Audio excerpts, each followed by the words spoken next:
Tiahrt from the 4th District of Kansas. I'm also the ranking member on the Interior Subcommittee of Appropriations.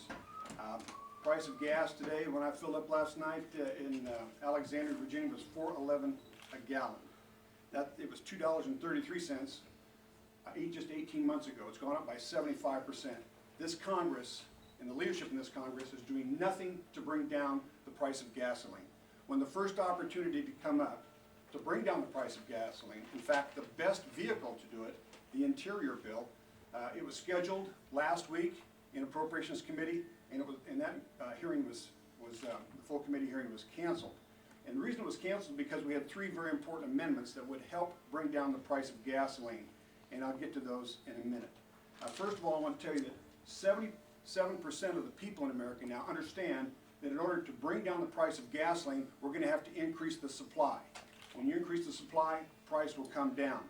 What we have in the opportunity with the Interior bill is, most people think of Interior as our forest lands, our public lands. They think of our national treasures and the arts and humanities. They think about how we deal with Indian tribes.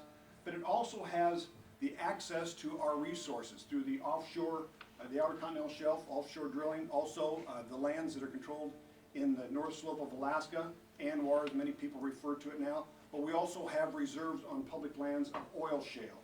So the three amendments are related to that. The first amendment that we'll be dealing with is going to be John Peterson's amendment on opening up the Outer Continental Shelf.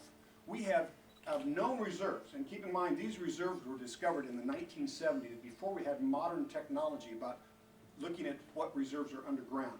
Known reserves are around 86 billion barrels of oil.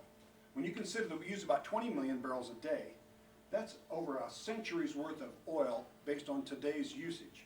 If we look at the next amendment, which comes up with Kay Granger, it would be to open up ANWR for production.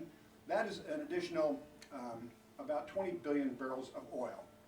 The third amendment's an oil shale amendment, which would actually, it would strike the Mark Udall amendment, which keeps us from writing the procedures to lease the oil shale in Colorado, Utah, and Wyoming, 77% of which is on public lands.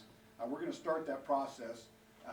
We have 2.1 trillion barrels of known reserves in oil shale. 2.1 billion barrels of oil, 2.1 trillion, excuse me, with a T, trillion with a T, barrels of oil in the oil shale. Now that's over 200 years of supply based on current consumption. Increasing the supply will bring down the price of gas.